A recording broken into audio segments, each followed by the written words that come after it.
Respiratory medicine. Covid के बाद respiratory medicine की जो इम्पोर्टेंस है वो और भी बढ़ गया है, वो बहुत ज़रूरी हो गया है। लोगों को पता चला है कि फेफड़े लोगों के लिए कितनी ज़रूरी हैं, कितने इम्पोर्टेंट हैं, और इसीलिए रेस्पिरेटरी मेडिसिन की प्रोमिनेंस सारी दुनिया में और इंडिया में इतनी ज़्यादा बढ़ चुकी है। ठीक है सर, बहुत सर एक सवाल है मेरा, रेस्पिरेटरी सिस्टम अरे सर, जो बीमारी है वो पहले कितनी थी और इधर इसमें क्या बढ़ोतरी हुई है? सर जी, बढ़ोतरी तो बहुत ज़्यादा हुई है। मैंने आपको कहा कि आप क्रॉनिक लंग डिजीज अगर देखो, अस्थमा, सीओपीडी देखो, तो 100 मिलियन से ज़्यादा पेशेंट्स हमारे देश में हैं। अगर आप सीओपीडी का देखो तो ये हमारे देश में it causes 20% of the deaths through out the world. तो दुनिया में 5 में से अगर एक पेशेंट मरता है तो वो इंडिया में मरता है। अगर आप अस्थमा का देखोगे तो 100 पेशेंट्स की मौत अगर सारे ग्लोब में होती है, उसमें 43 पेशेंट्स इंडिया से हैं। तो आप सोच लो यहाँ पे नंबर्स कितने ज़्यादा हैं, मौत कितनी ज़्यादा हो रही है। और अगर as doctors we don't educate ourselves and go forward, ये नंबर्स कभी कम नहीं होंगे। पोल्यूशन हमारे देश में इतना ज़्यादा है, बायोमास बर्निंग, ये चूल्हा जो चलना है वो इतना ज़्यादा है। हमारे घरों में जो ये अगरबत्ती वगैरह जलती है उससे इतनी ज़्यादा सांस की नुकसान होती है, लंग्स की नुकसान होती है।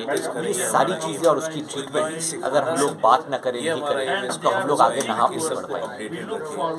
और ये जो आप कह रहे हैं पॉल्यूशन, घर की अगरबत्तियाँ तक, लेकिन इसमें टोबैको का कुछ रोल है? टोबैको का सबसे ज़्यादा रोल है सर जी। तो टोबैको हम लोग पहले से, आज से 10 साल पहले से हम लोग सोचते थे कि tobacco is the only cause of COPD. बाकी जो पोल्यूशन वगैरह के बारे में मैंने कहा, ये जानकारी हमको बाद में मिली है। तो स्मोकिंग की रिस्क कम हो गई है ऐसा बिल्कुल नहीं है, उतना ही है, मगर ये सारी चीज़ें it adds to the burden. तो स्मोकिंग बहुत ख़राब है, स्मोकिंग की रिस्पॉन्सिबिलिटी खुद पे है।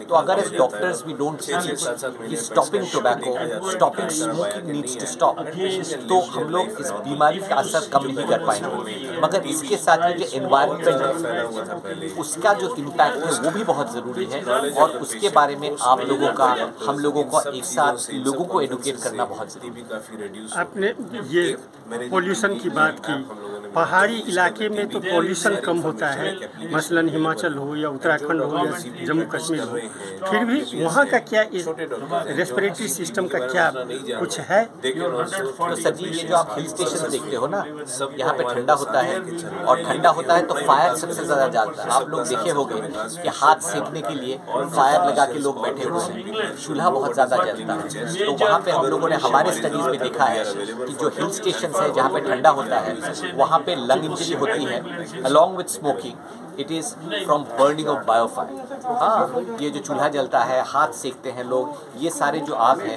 उससे बहुत ज़्यादा लंग्स में नुकसान पहुंचती है। तो आप, इंडिया बहुत बड़ी कंट्री है, अलग अलग जोग्राफिकल एरियाज़ में जो रिस्क फैक्टर्स हैं वो अलग अलग हैं, and it is very important to remember. धन्यवाद सर। ये थे डॉक्टर राजा धर जो लंग्स की बीमारी के बारे में बता रहे थे। धन्यवाद।